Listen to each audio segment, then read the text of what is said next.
everybody, I'm Tom Vasel. This is our weekly video that we put out called Week in Review.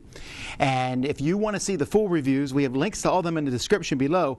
But this video is just a quick summary of all of them, so you can kind of learn a little bit more about them in a few minutes.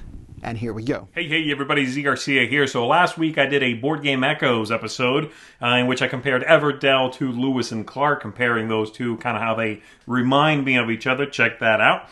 And then I did 2 game reviews. I reviewed the Isle of Pan, which I rate a 5 out of 10, right down the middle. It's a little tile laying game. It's a little fiddly. It is pretty. It's attractive. It's also a little forgettable. It's sort of, tile laying the game in a way. So I don't find it very captivating. I don't think it has a lot of staying power. The rules are a little bit on the quirky side. They feel mechanical in many ways. So I thought it was okay. And then I reviewed Musical Chairs, a card game, which I rate a 7.5 out of 10. And this is kind of a push your luck, get in your opponent's head kind of game, in which you are playing cards to the center of the table to a single line, and at some point someone stops the music, and where you ended up in a circle of chairs as you move your little meeple around, that's what you score. It's a neat concept. I like it. It's attractive. It's whimsical. It's got a feel-good vibe to it. So it did the trick for me. Now, I only played that at 2 players. It goes up to 4. I think with more players, it's going to be harder to control what's going on. But at 2 players, so far, for sure, it's great. So that's it for me. I'm Zee Garcia. I'll see you on the next one. This week I reviewed Passtally, a 2 to 3 player abstract strategy game from Pansource Games. It's all about tile laying and whatnot. Although it wasn't for me, I do think it's a great fit for people who like abstract games and really want to use your brain. If you want to see more of my thoughts, check out the full review. Hey gamers, this is Liz Davidson from Beyond Solitaire, and this week I reviewed 2 roll and write games. The first one was Fleet, the dice game, which is a roll and write reimplementation of an earlier game called Fleet.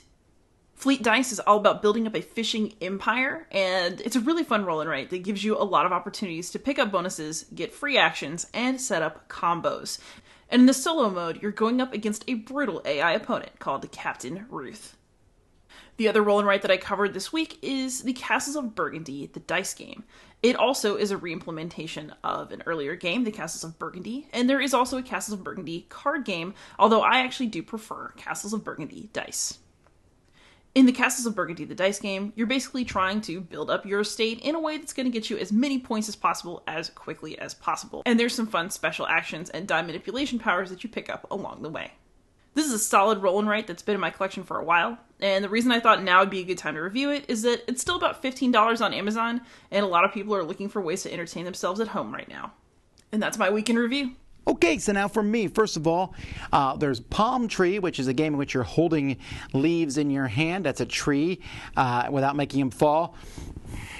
It's okay, I guess, for a lark, but it's not really that great of a game.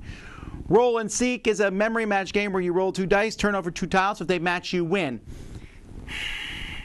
It's an idea. It just doesn't seem like there's enough there for a game even for kids. Bye Bye Mr. Fox is a game that's good for little kids where you spin a spinner and try to collect eggs of different ones. For very young kids, this one works fine. Clip Cut Parks, a scissors game where you're going to cut up a sheet of paper trying to place it on top of these cards. It's a gimmick. It comes with some nice scissors, but it works really well, and I found it to be enjoyable. Stringamajig, this is a party-style game where you have the big string, and you're using the string to make shapes and animate those shapes. That's exactly what the game is, but I like it as a party game.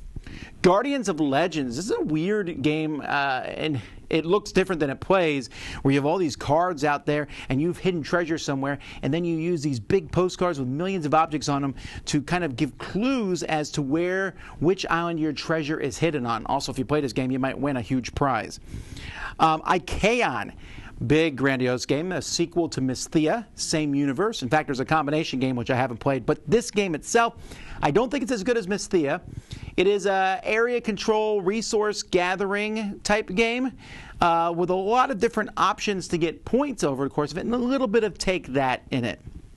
Fickle, a really pretty fairy game, which there's different groups of fairies, and you are trying to, get political power amongst them. It's actually just a card game where you're trying to have the highest value in front of you. A little bit of take that, but I don't mind it because it works really well, and it's a nice back and forth in the game. Cross Clues is a pretty clever little party game where you just have to give people a clue. It's a cooperative one, and they have to figure out where in the grid it lands. Very similar to Codenames, but on a much lighter level, and one I found works really well with families. And then Cupcake Academy, oddly enough, my favorite game of the week. This is a game where you need to rearrange stuff, and you're all doing it together cooperatively. Speed, just trying to get these cards done as quickly as you can. It's really entertaining to do this. Great components, and it's a strong, strong family game. I've also continued my series 10,000 and Below, where I take a look at games that are ranked low on Board Game Geek but might not be bad, or maybe they are.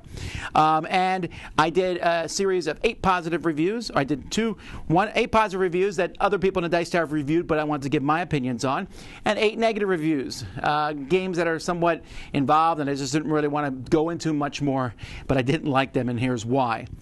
We also took a look at the top 10 most influential games of all time. Why are we here? Involved in board gaming as it is, these are the games. When Travis Oates joined us for that. And of course, continuing to do our daily chats every night at 9 p.m. Eastern Standard Time. And that's what we did this week. Thanks so much for watching Week in Review. I'm Tom Vasel. Check the links in the description to see all the videos. Until next time, you've been watching The Dice Tower.